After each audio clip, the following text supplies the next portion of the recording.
This is a presentation of BSRN, Box Studios Radio Network.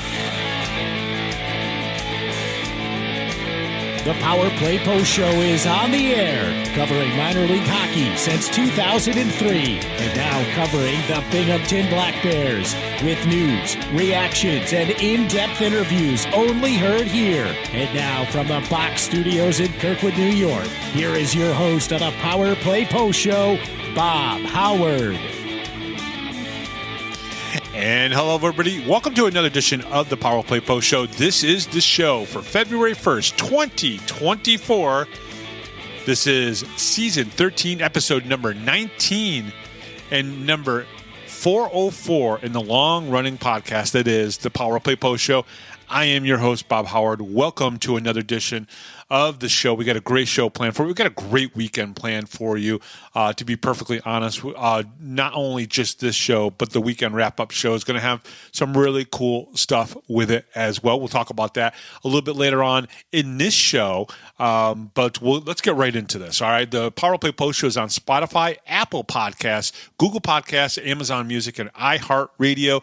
Just search Power Play Post Show on whichever platform you listen to your podcast and subscribe. Please join the Power Play Post Show Facebook group. Go to Facebook and search for Power Play Post Show and share that with any of your friends that are Binghamton hockey fans or the FPHL for that matter. Check out binghamtonhockey.net for all your Binghamton hockey information and curiosity. And this week on the Power Play Post Show, really happy to have him on, Binghamton Black Bears forward Gavin Yates. Veteran in this league, has won a championship. That's one of the things that he can really bring to the Binghamton Black Bears is the championship experience that he has on this team.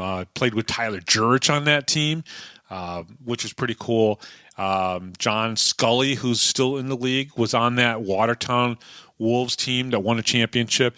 And that's where Gavin Yates kind of really cut his teeth, was on a championship team. They didn't think they were going to get there and win, but they did. And now he has that experience here. He's one of the best skaters in the FPHL, very smooth. I know Kurt Sherwood thinks very highly of Gavin Yates, and we'll get to talk to him in just a little bit. But we do have some other really cool stuff to talk about. First of all, the Black Bears play one game this week versus the Motor City Rockers on Friday night in Binghamton at Division's Veterans Memorial Arena.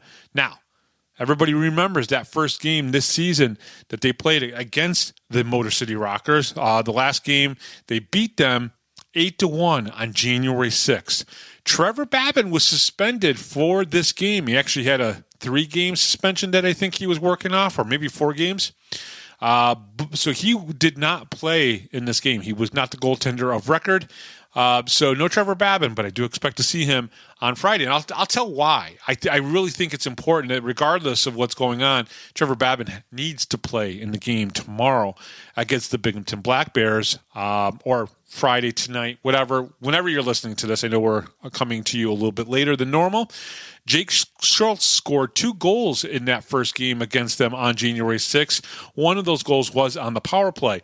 He will not be playing due to an injury and will be on the IR with an upper body, right? So Trevor Babin out, Trevor Babin in, Jake Schultz out. It's going to be a little bit different for the Binghamton Black Bears, but they got some reinforcements coming, so we'll talk about that in just a few minutes as well. Connor Smith scored 2 goals in the game on January 6th. Tyson Kirkby scored. Nikita Ivashin got a goal. Dakota Bond got a goal on the power play, and Andrew Logar scored on the power play as well. Now, Motor City's Josh Collin was the only person that scored for them, and he started off all the scoring, 141 into the game before Binghamton scored 8 unanswered goals. Again, this was probably a game that nobody expected to go the way it did, right? We know that Motor City is good. They went on a little bit of a slide during this time period that Trevor Babin was injured, but they've started to turn it around again a little bit. Motor City is second in the Empire Division with 17 wins, 10 losses, and 4 overtime losses with 52 points. Binghamton is 22-6-3 with 71 points, and of course, first in the Empire Division. So this is an important game for both teams. don't kid yourself or anybody. The 5 games that these two teams play against each other, they're going to be looking at. They're going to be scrutinizing it. They're going to be examining this because they are 1 and 2 in the division.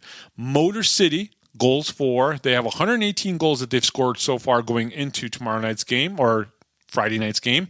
100 goals against. Binghamton, goals for is 151. Now, they are number 1 in the league with scoring. They are 3rd in the league in goals against average or goals against, which is 88. So I think Carolina and Columbus are just ahead of them in the goals against category. So they're the 3rd lowest for how many goals that have been scored against them. Now, Motor City on the power play, they run at 33%. Tactically, they are number 1 in the league, but they've only scored 34 goals on 130 power play chances. The Binghamton Black Bears are 31% on the power play, but they're number 1 in goals scored on the power play, which is 49 on 159 power play chances. They actually draw a lot of penalties because of their speed and the way they play the game. So I think people need to realize that even though they're not number 1 in the percentage, they got a very potent power play. Last game, they scored 4 power play goals in the game on like 10 chances or 11 chances, something like that.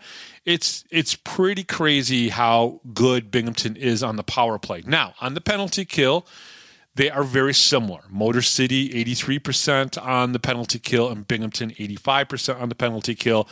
And I will argue with anybody all day long that Binghamton's probably got one of the best. They got 2 very good penalty kill units.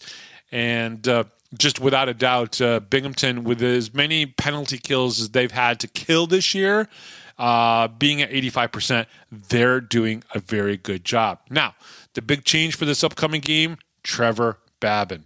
Okay, I can't say enough about the type of goaltender he is, the kind of competitor he is. He is one of those guys that he'll drop the gloves. He's a throwback to kind of Ray Emery, right? In the way that Ray Emery was a good goaltender, a very good athlete, maybe a better athlete than Trevor Babin.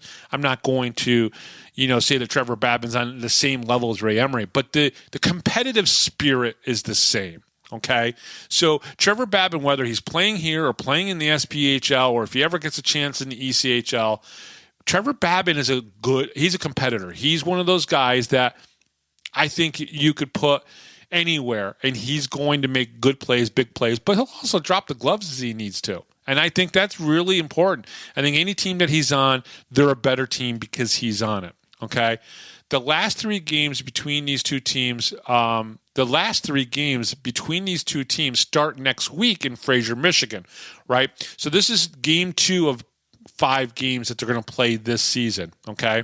Now, games 3 and 4 will be next weekend in Fraser, and then they'll have a little bit of a break, and then Binghamton will play them and Port Huron in a weekend as well. Okay, but what's interesting is that next week when we play in Fraser, I believe it's a normal 7:30 start in Fraser on Friday night, and then a 6:00 start on Saturday, and then the Black Bears play a 1:00 Super Bowl Sunday game in Elmira.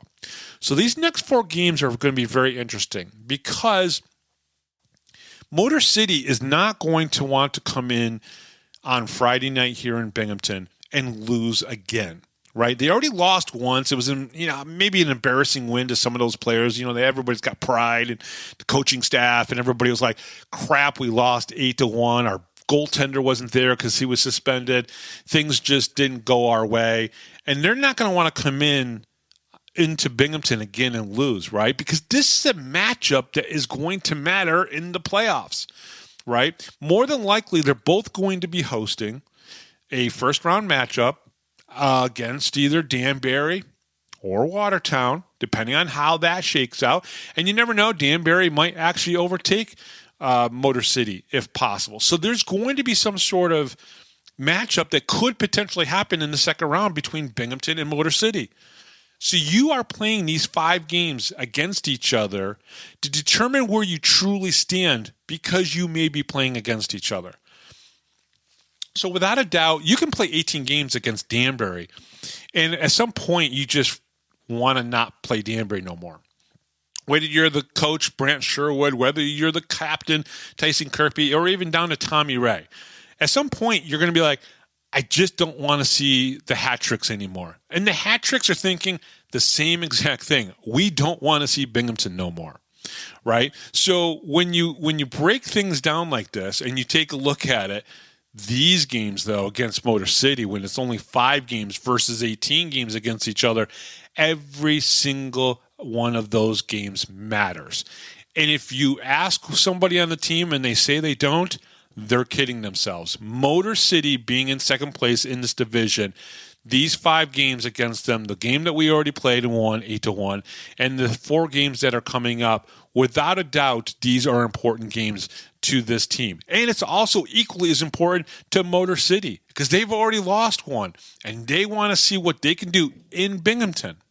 So, if for some reason Motor City and Binghamton play each other in the second round of the playoffs, Motor City would get 1 game because I would assume it's a 3-game series. They played the first game in Motor City, right? So Binghamton next week really needs to have a very good Friday night game. Go in there, win, because you know that first game in Motor City in the playoffs will really matter. Now, I'm obviously speaking far enough into the future that you're thinking, Bob, what are you talking about? But realistically, when you break down these shorter regular season series versus a team that you know is going to be good in the playoffs, going to be good when it comes down to the stretch, especially Trevor Babin, I'm hoping that personally Binghamton sees Trevor Babin on Friday night game here in Binghamton, and then, of course, at least once or possibly twice. They need to get looks on him. They need to be able to figure him out, right? It's very important. So I think this is a big game. I think it's an important game. I think it's a game that people need to very much take seriously, without a doubt. I want to look at the last couple games for the Motor City Rockers to kind of see where their headspace might be. Okay, now they played 3 games against the against Blue Ridge, the Blue Ridge Bobcats, and everything. They played all 3 of those games at the Big Boy Arena in Fraser, Michigan. So let's take a look at this. This was a Friday, Saturday, and Sunday contest. So last weekend they played 3 games against them in a row. Motor City won the first game 4-1. They won the second game 5-2, and then the Sunday game went to the Blue Ridge Bobcats 4-2. So they got 2 out of 3 wins against Blue Ridge last weekend. So honestly, when you're playing a 3-3. There's a really good chance that the team that doesn't win any of the first 2 games in that, they're going to come back and they're just going to have a little bit more energy than the team that just won 2 games in a row, especially at home. I don't know why that is. Maybe there's some science behind it that I don't know about, but for some reason I've noticed that before. If Rochester comes into Binghamton and plays us 3 games in a row, which never would happen, probably not since like maybe the early Whaler days, that type of thing could happen. But if it did happen, I could see Rochester winning that 3rd game if they lost games 1 and 2 in Binghamton. So but we don't see that often. Now, Binghamton does have a string after this weekend. They have a string of 3-3s coming up that we'll talk about here on the Power Play Post Show because I think those are very important. Binghamton already played one early in the season, and not this weekend, but next weekend is the first of like 3 or 4 that they still have left this year. 2 in Motor City, and then coming back for a 1:00 start on Super Bowl Sunday against the Elmira River Sharks. Just a crazy scheduling thing. I really do not like it, but there's not much we can do about it. It's the way the schedule is set up. So that's what Motor City's done, obviously, in the last 3 games, all last weekend against the Blue Ridge Bobcats. Now, the Binghamton Black Bears, as we know, last week played 2 games, and they were up in Watertown on Friday night. They won that game 5-3, and then on Saturday night, a 9-2 win against the Elmira River Sharks. So the Black Bears had a very good weekend. I would say that Motor City probably had a pretty good weekend last weekend, getting 2 out of 3 wins against Blue Ridge. It's going to be an interesting weekend for sure. Okay, so there's been some talk, maybe a little bit of rumors and people talking about it, but yes, Friday morning you're going to wake up. Friday morning at some point, if you're listening to this, it may already be news, but Tyler McCloy will be announced on Friday as joining the Binghamton Black Bears. He played 4 seasons with Adrian College from 2014 to 2018, so he is an Adrian College Bulldog. Played club hockey with them. Not with any of the current Bulldogs playing with the Black Bears now, so he didn't play with Stone. These guys came really after he was done. That's when these guys started coming in. Brendan Stako, Connor Smith, Stone, and Dakota Bond.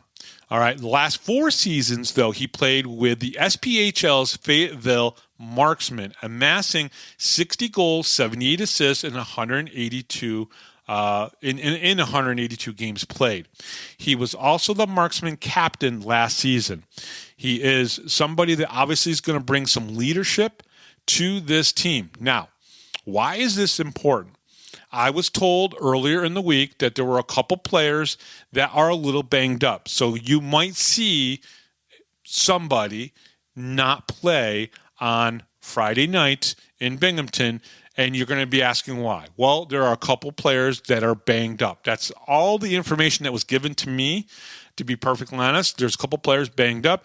I do know that just to get some reps in to help the team out, that Brant Sherwood, the head coach of the Binghamton Black Bears, he did play the did kind of suit up full gear in one of the practices. There might have been an incident where Nikita Ivashkin might have hit him in the face a little bit. I don't know. Maybe there's some history there. Maybe Brent will have to come on the show and talk about it. I'm saying this all completely in jest. But yes, Brent sent me a picture.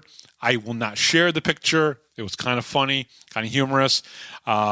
And I think even Brant enjoyed it a little bit as well. He got in there, got into the game. I don't think we'll see Brant playing with the Binghamton Black Bears soon, but maybe. I don't know. It would be interesting to see if he does suit up again someday. But I don't think he's going to, but he did practice with the team because sometimes that's what a coach has to do. He has to get out on the ice and kind of show the guys what he's looking for. And also at the same time, if they need somebody to step in to be a winger or to be a center during practice, sometimes that's what coaches have to do. So I thought it was pretty cool. Now, we are also going to see another couple transactions in the next week as the Black Bears will shuffle their lineup around just a little bit. I'm going to give you that bit of information, and that's pretty much all I'm going to say. You'll see something tomorrow happen, and people will question it. Don't worry, there's a plan in place. The Black Bears will be absolutely fine. I don't want anyone to think that there's anything crazy going on, because there's not. There's a plan in place, and you will probably be more privy to it over the next week as things kind of fall into place. Remember, the Black Bears only have one game tomorrow. They might have to make a roster adjustment to bring in Taylor into the lineup, but we will all see that as it happens on Friday and everything. So I think that's pretty much it. That's all I have for this segment. Now it's time for Gavin Yates, my interview with Gavin Yates. So coming up next here on the Power Play Post Show, right after the break, I will be sitting down and talking with Black Bears forward and veteran and one of the leaders on this team, without a doubt. He is Gavin Yates. We'll be right back right after this, right here on the Power Play Post Show. You're listening to the Power Play Post Show.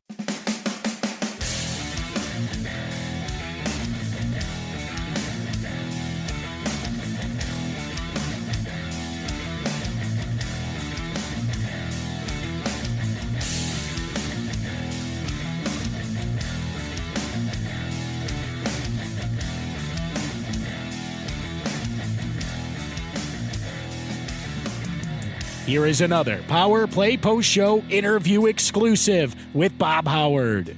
And welcome back, everybody, to the Power Play Post Show. Very excited to have this gentleman on. He's one of the veteran guys. He's one of the older guys here on the Binghamton Black Bears.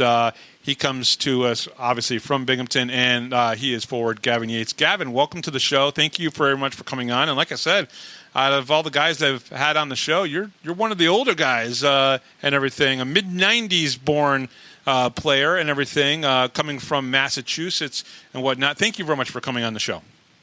Yeah, thank you for having me. I've been seeing a bunch of guys be on your show and stuff. I think it's really cool what you're doing, and get a sense of everyone's backstory and whatnot. No, I think it's really cool, and appreciate you having me. Oh, absolutely. Again, as I mentioned, you're from Plymouth, Massachusetts and everything. What is sports like in Plymouth? I know that obviously hockey's big, and it's, of course, Massachusetts. There's baseball, there's football, there's soccer and everything. What was youth sports like for you, and did you only play hockey? Was hockey your only thing? No, I played everything. I mean, growing up, sports is huge. Just being in Mass with the Bruins, you got the Celtics, Patriots. I mean, it felt like every year they were winning something, and it definitely rubbed off on everybody in the state. I mean, sports is huge. I mean, growing up, obviously, I played hockey. I played lacrosse with my brother, and then all my friends growing up played football and basketball. So growing up, I was talking to my dad, and I was like, I want to play some sports with my friends. So I ended up actually taking a year off of hockey to play travel basketball with all my friends. And I played freshman football. And, sports was huge. I mean, all my friends are playing sports. If you were doing anything outside, it was definitely sports. Okay, I got to ask you, what position did you play in football? That 1 year that you played football, what position? I played wide receiver and cornerback. So I was like a slot receiver and cornerback. Honestly, the way you play and the way you skate on the ice, that perfectly makes sense, right? Yeah, that you were. I was like a little Edelman out there running around. So you are obviously a New England Patriots fan. Yeah. Okay. Yep. Grew up that way, probably Boston Red Sox as well? Yep, huge Red Sox fan. Gotcha. Celtics, if you watch basketball? Not so much basketball, but yeah, I'm definitely a Celtics fan if I had to pick a basketball team. Gotcha. So let me ask you the most important question that I'm probably going to ask you this whole time. Did they win because of Brady, or did they win because of Belichick? I'm always a players guy.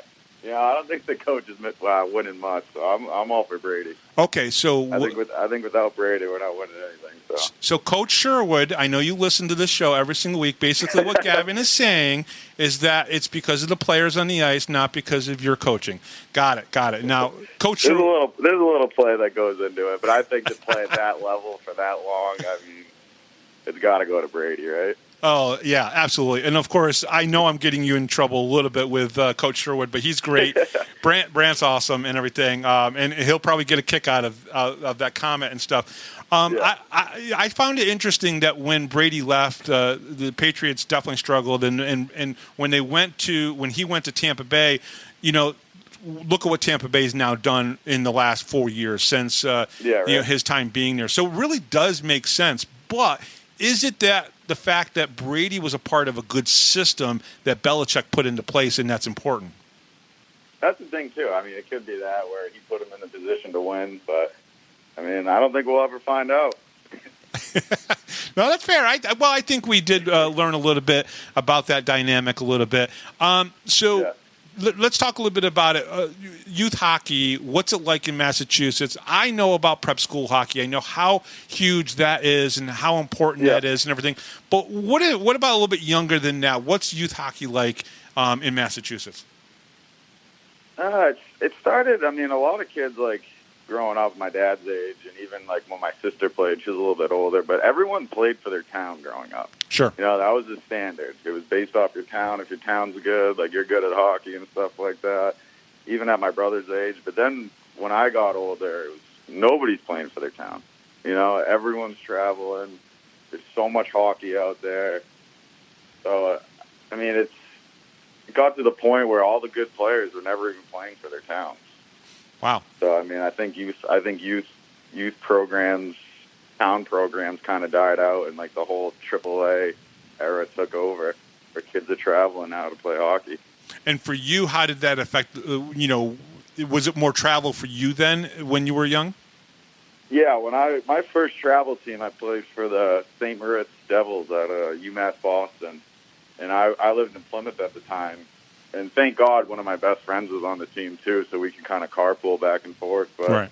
I mean, Monday through Thursday, I would drive an hour and a half to practice up in Boston, and then I'd get dropped off at a buddy's house on Friday, play Friday, Saturday, Sunday, and then have whoever meet me halfway to drop me back off in Plymouth. So Now, that's kind of how my weekends went for basically my whole life. Now, Gavin, did you have morning practices or evening practices?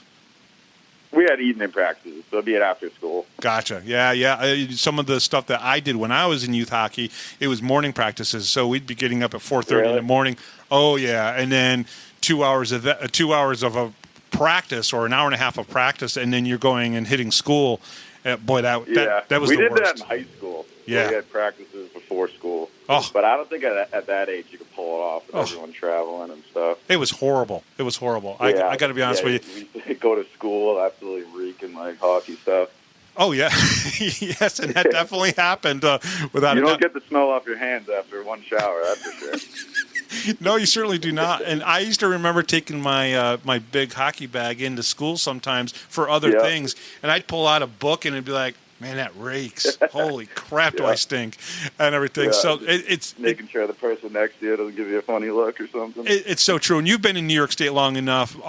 My travel was from obviously the Broome County area up to Syracuse and back and everything. So that's probably like the same travel from like Plymouth to Boston. Yeah. Okay. So about an hour up and then an hour back. Yeah. And everything. Yep. So you completely understand that. You eventually make your way to the Bay Street Breakers, the Bay State Breakers. Wow. Yeah. I can speak. I promise you. I really can. But you made it to there, and that eventually turned into the US PHL. Can you talk a little bit about that time? Because you spent a lot of time with the Breakers. Yeah. So, like I was saying earlier, I mean, I played high school right up until my junior year. I wanted to end my high school career with my brother, playing with him my whole life. So when he graduated, I decided to play juniors. You know, I was looking around places to play and stuff. And still being in high school, they had practices at night, the Empire team. Yeah. So I would practice with the Empire team, play with them, and then I'd get a couple sniffs with the EJ team. If they were playing in the same term or whatever, they'd give me a call up. But I played mainly Empire my senior year of high school, my first year of juniors. And then after that is when it switched to the USPHL. They had the different divisions, Premier Division, Elite Division, and stuff like that.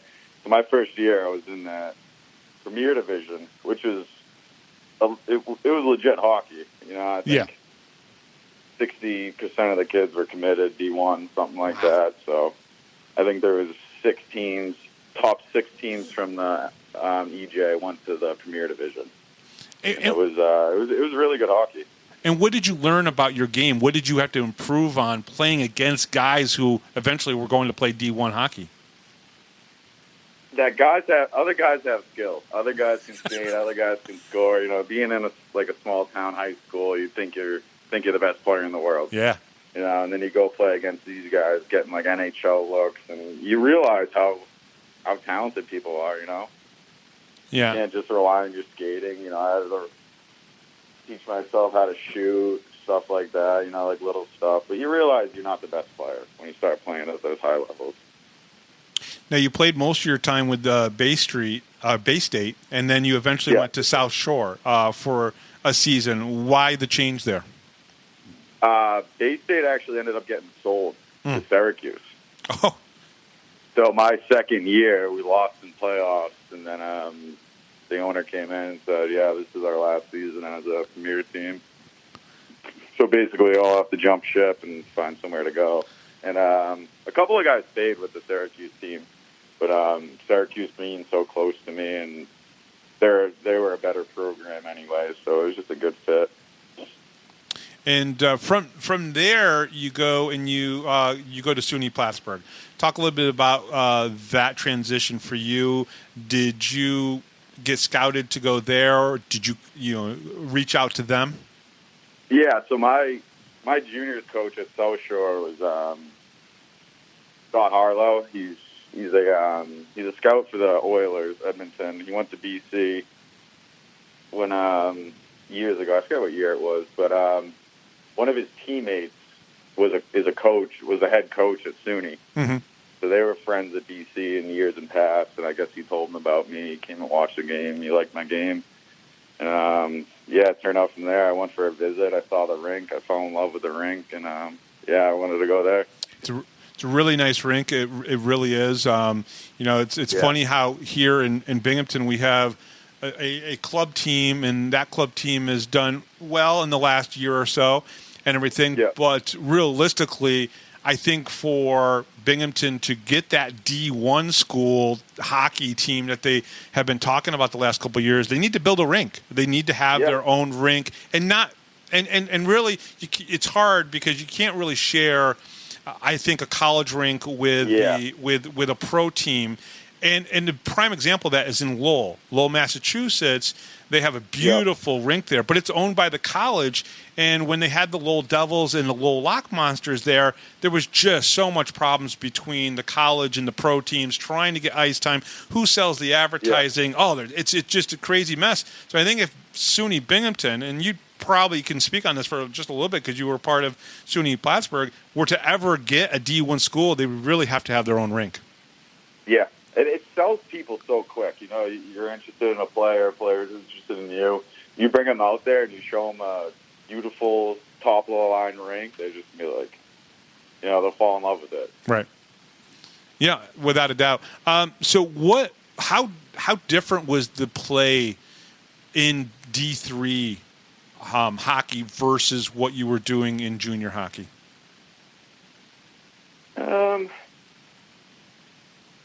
I would say college is a lot more structured. Okay. You got 3 lines. All their lines have their own roles. I feel like in juniors it's more just like a skill game. Everyone's out there to get points.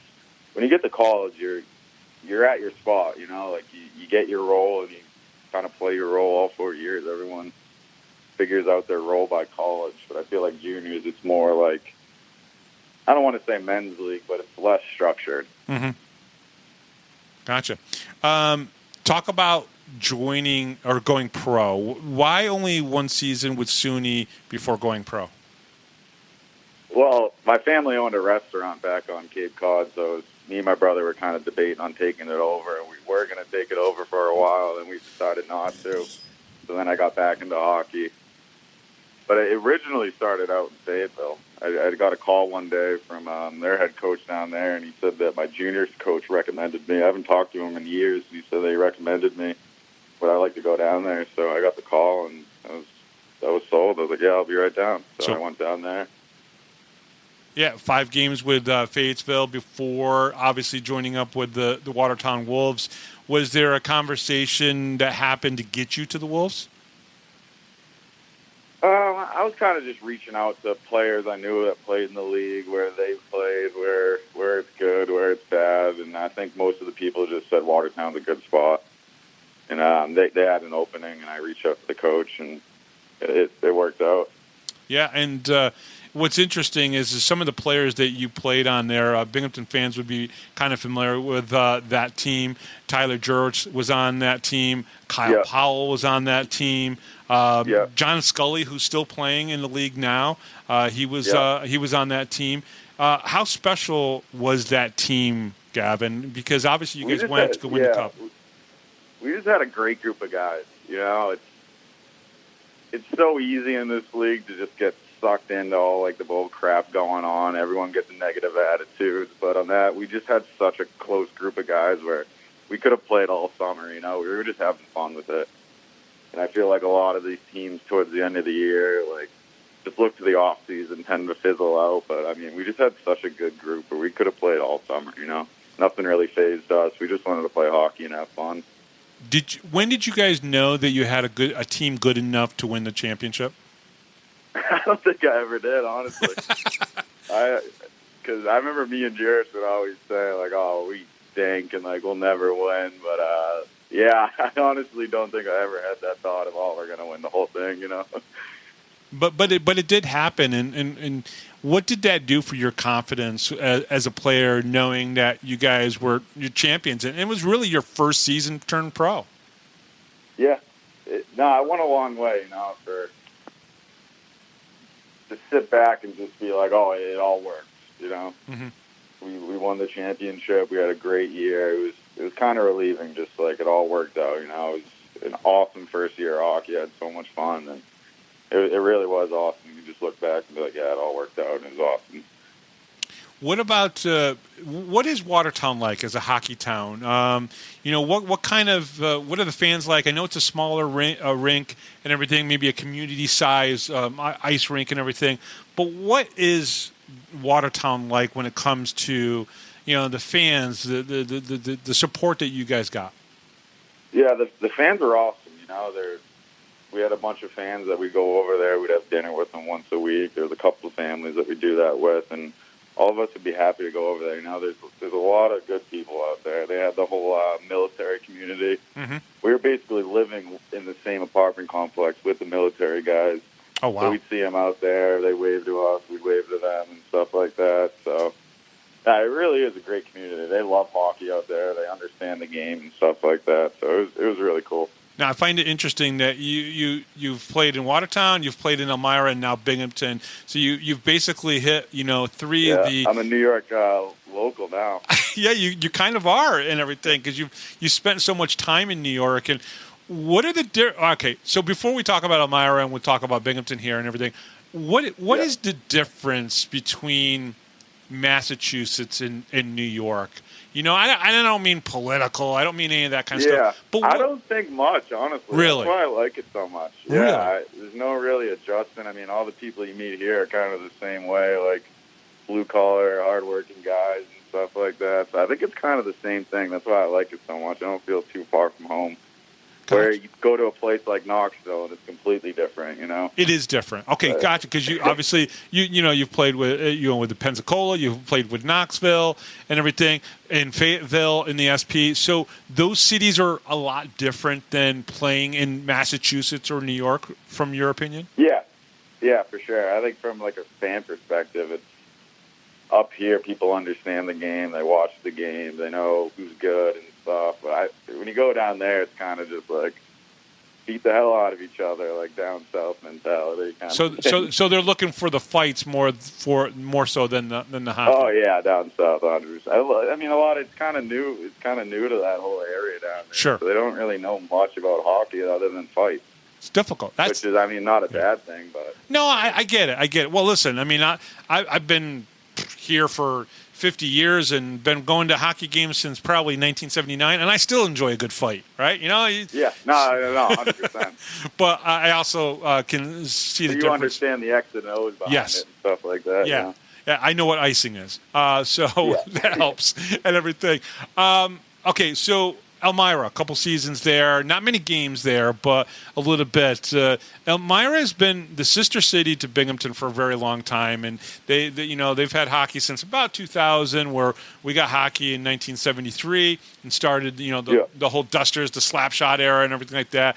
And Elmira's kind of struggled. I've always said that it's part of who's running the arenas, who's running the business side of things that makes the difference and everything. But talk to me a little bit about your time in Elmira and what it was like. It was awesome when we were there. I mean, that was definitely the place to be on a Friday, Saturday night. When the Elmira and Foresters were playing, you were going to the rink. I think they were selling out pretty much every night.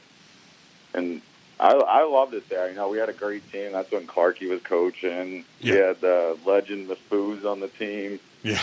So, we were definitely the hot ticket in town. I mean, it was awesome playing there. I enjoyed it. And you were that's when, the Fed started getting fans, too. Yeah. I think Carolina was the first team to actually start getting, sellout crowds, and then Elmira was next, right behind them.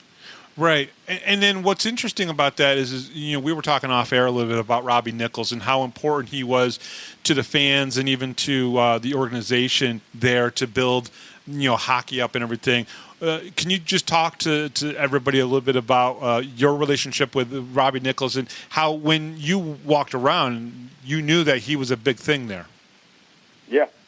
I mean, he was a part of the team. Yeah. He wanted to be a part of the team. He had everyone's back. Anything you needed, he'd be there for you. He was just a stand-up dude. He was a part of the team. He wanted nothing but the best for everyone. And he got us the best, basically. Yeah. Talk to me a little bit about, before we talk about Binghamton here in just a few seconds, what is the difference?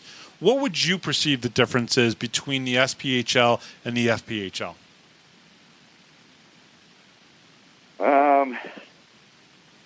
I would say intensity. I think intensity is probably one of the biggest things. Mm-hmm. You know, like I was saying, the top lines here can compete with the top lines there. It's when you get down to the third line forwards or the third line defensemen, everyone's finishing their checks. I mean, I think it just comes down to more intensity. Gavin, Binghamton here has had hockey for a very long time. 3 sellouts this season, a couple each of the previous seasons. We've had AHL hockey here. We've seen guys like Ray Emery play in Binghamton and everything. But you guys are kind of like superstars here. You know, the fans have been so energized. I sat through the 3 years of the Devils being here, and the hockey wasn't that great. The interaction with the fans wasn't that great and everything. And over the last 3 years, I've seen a resurgence in the excitement for hockey here in Binghamton. You've seen hockey in a lot of different places, even in Massachusetts. You know, you're a Boston Bruins fan. You understand the passion for hockey, especially as a fan, even and everything. What has been your take on Binghamton hockey and its relationship with the fans? It is literally it's incredible. You know, I don't want to sound corny or anything, but it's honestly all of our dreams. You know, playing in front of big crowds that love you and stuff like that. I mean, it's honestly incredible. You have, like, I had one of my hometown friends I haven't seen in a little bit. He came to. I was suspended one of the games. I didn't play, but I sat with him in the stands, and he's just sitting there amazed. You know, like, these guys know me by my first name. They're taking pictures with me, and he was just standing there. He goes, "Wow, this is really cool, Gavin. You know, this is really something special you got going here." And I can't agree with him more. You know, it's literally incredible what we have the pleasure to play in front of every night. And when you're on the ice and it's a sellout, and you're looking around, are you one of the players where you block everything out, or do you still feed off and hear the fans? I think I still feed off them. I mean, it's impossible not to feed off them. I try to block them out as much as possible where I'm not, like, zoning in, looking at fans or anything, but right. You got to feed off them. I mean, a big hit or a big goal is nothing like that. You know, you got to feed off them. And the rivalry with Binghamton and Danbury, talk about that a little bit. Is it something that you ever expected that would get as crazy as it has at times, sometimes on the ice and even off the ice? Yeah, no, I think it's something really cool we got going with them. I mean, we were 2 really good teams battling. It's not like we're playing Elmira winning 9-1 or stuff like that. We have legit hockey games against these guys. You know, they come here, it's a crazy environment. Then you go there, it's a crazy environment. So I think it's something really cool that it's just a pleasure to be a part of. I mean, it does get crazy at times, but when you sit back and be like, this is what hockey's all about. You know, 2 teams going at it every night. I think it's something really cool. Gavin, I'm going to ask, this is probably going to be the seriously toughest question I've ever asked you or asked maybe a player. Obviously, Daniel Amesbury got suspended indefinitely. Doesn't mean that it's a lifetime ban, but at this point, it's indefinitely. Last year, there was an incident where you were injured based on something that he has done. Do you think that, and like I said, this is probably a tough question, and it's probably going to be hard for you to answer. Did the league do the right thing by indefinitely taking him off? Danny Vanderweel, a former teammate of yours, was injured by him. Some people say he's just doing old school hockey. What do you think? Yeah, I mean, I think if they're trying to make this league what it is, a prospects league, of getting people called up, moved up, you know, like you tell some kid he's 23, he's 24, he's looking to play pro hockey, like, oh, you got to start in the Fed and, like, climb up. But, like, oh, by the way, you got to play this 30-year-old guy that's going to run you every single night. I think like some guys will kind of shy away from it. I mean, if it is a prospects league, but So, I mean, I don't know. I know he's a good player. He does his role well, but so I don't know. It's a tough spot. I mean, they got to do something to clean the league up. right. Right. So so to a degree, I think you're okay with the indefinite suspension, in a sense. Yeah. Yeah. Gotcha. And Yeah, I think he's ran his course in this league. I mean, I don't think anybody fights in this league anymore. So I mean, if you want to go be a fighter, I mean, go a couple leagues up and find somebody that'll actually fight you. Right. You know, ECHL, which is where he is now, and whether or not he'll actually find a partner is a different thing. And Gavin, it's a tough thing, right? Because you're a veteran in this league now. You're a guy that young players look up to and maybe ask questions and things of that nature. And I'm sure you've had conversations in the locker room with some of the younger players and whatnot. And you know, I think one of the things that you do well is you represent yourself well on the ice and everything, and whatnot. Has there been a player or two that this season have asked you for advice? Yeah, I think like Thomas Ray, he sits right next to me in the locker room. So anytime I see anything in his game, just like a little stuff, you know, I try to give him as many pointers as I can because I know he has the skill. He's a great player. Yeah. But I mean, because he's looking for it too. He's looking for a little guidance. You know, when I tell him something, he perks right up. He loves hearing advice and stuff like that. So I try to give him as much as possible. Which is pretty cool. Now, so what do you make of this team this year? I've said this team is special. I've said it multiple times where just when you thought, you guys lose 2 games in a row to Danbury in overtime in the shootout, and then you turn around the next weekend and beat Motor City by 7 goals, something like that. Yeah. And I said, listen, that's a special team because that's a team that can sometimes go and battle against a couple, a team, a division, a rival that they both hate each other so much. And yeah, those games might fall that way, but then you turn around and you beat a team that is second in the division, has played very well this season, maybe didn't have Trevor Babin and everything. Do you see this team as being a special team this year? Yeah, and I know we were giving crap to Sherwood, but I think it all starts with him.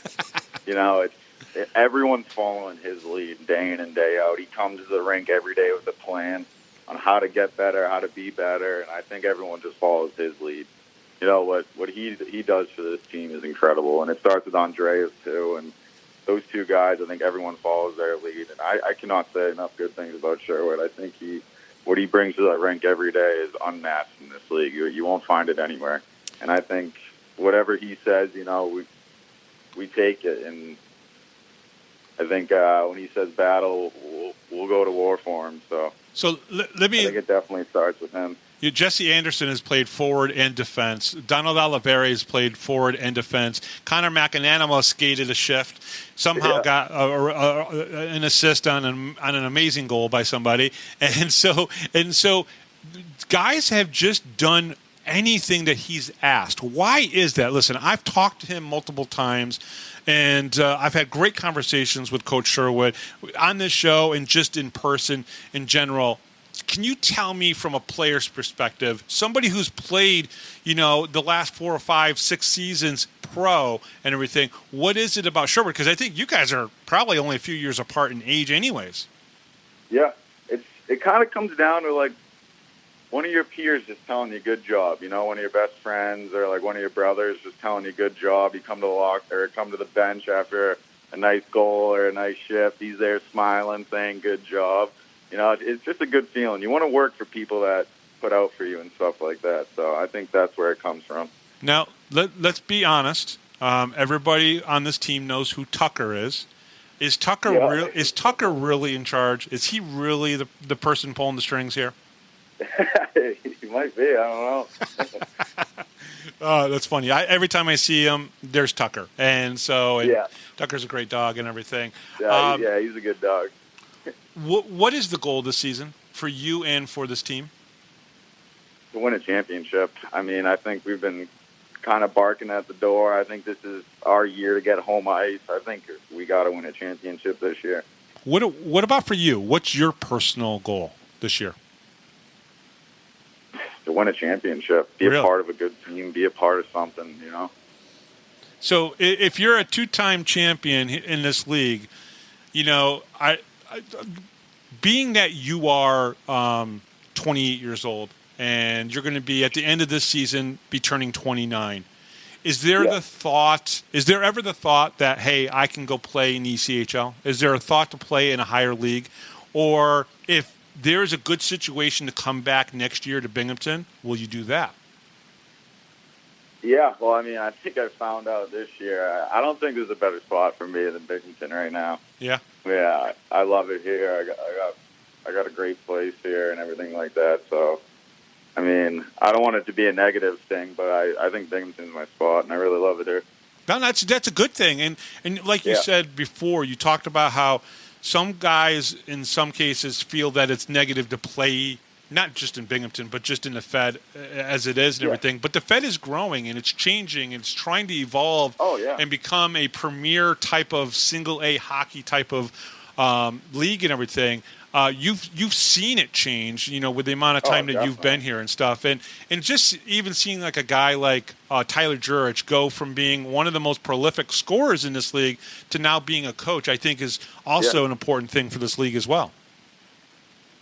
No, it's huge. You know, he's a guy that's been through it and stuff like that. And the amount of the leap it's taken in the past 4 or 5 years, however long I've been in the league, has been insane, you know.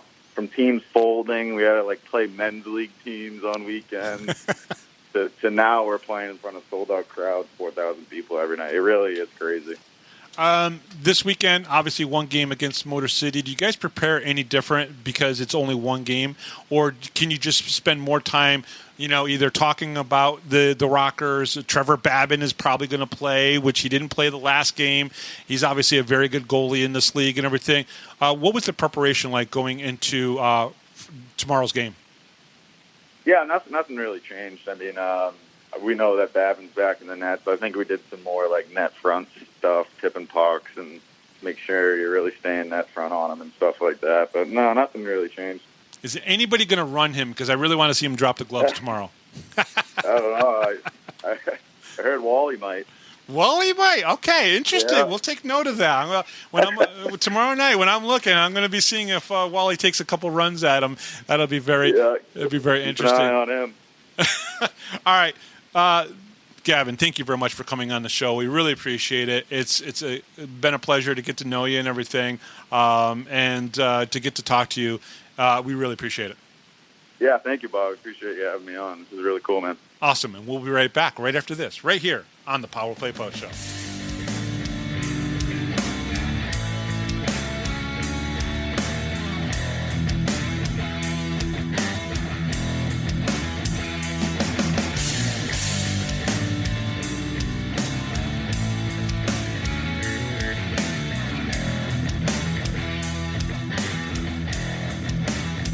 If you're a Binghamton hockey fan, then you need to check out binghamtonhockey.net for all your news, stats, information, the Binghamton Hockey Hall of Fame, top 10 lists, profiles, and so much more. That's binghamtonhockey.net. You're listening to the Power Play Post Show. And welcome back, everybody, to the Power Play Post Show. Thanks to Gavin Yates for being on the show. We really appreciate having him on. I think we got a really exciting Sunday show coming up. First of all, we will have a broadcaster from the Blue Ridge Bobcats. He is Brett Wiseman. Now, what's cool about Brett is he was named after Brett Favre and Brett Hull, who played for the St. Louis Blues as his father's side of the family, mostly from the St. Louis area before they moved out to the Winston-Salem, North Carolina area. And you'll find that information now, obviously, on Sunday with that interview. On Sunday, we'll also talk about the Motor City game against the Rockers here in Binghamton. I'll be at the game on Friday night, and we'll be taking some pictures and grabbing some insight and some thoughts. May even get to talk to Coach Sherwood after the game as well. And if I do, maybe I'll play some of that on that show as well. Plus, we'll have 6 more questions with Gavin Yates on that.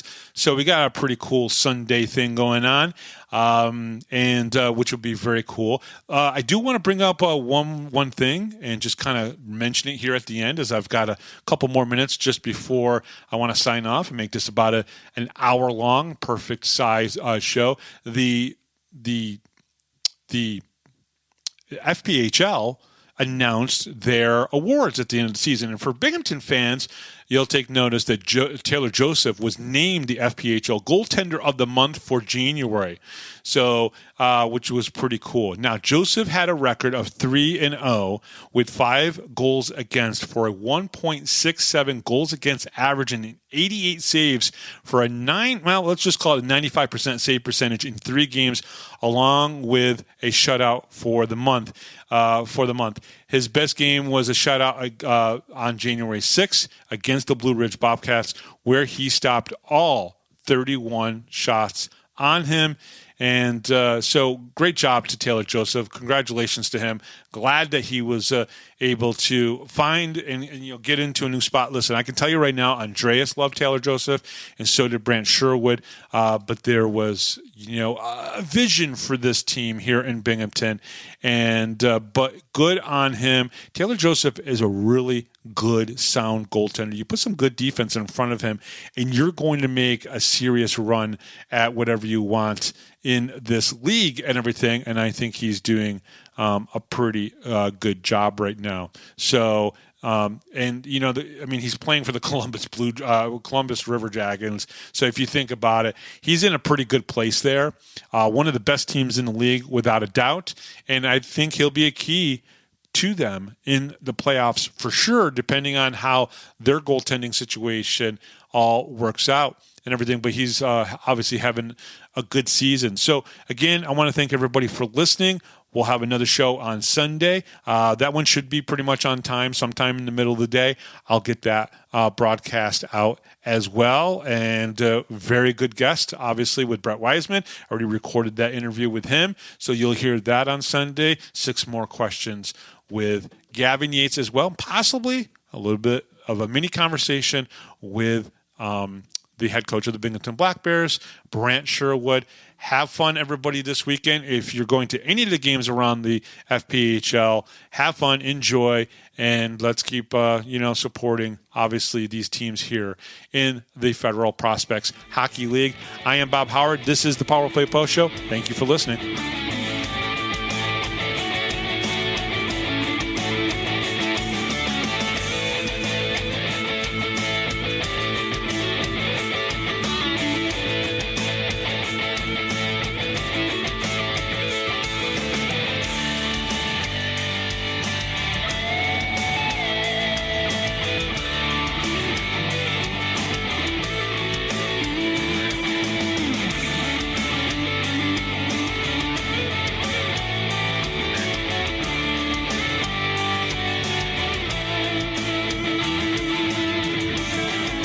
Thanks for listening to this edition of the Power Play Post Show. Be sure to tune in next week to the Box Studios Radio Network for all the latest Black Bears news and interviews from around minor league hockey. The Power Play Post Show would like to thank John Patitucci for all the music you hear on the show. You've been listening to the Power Play Post Show.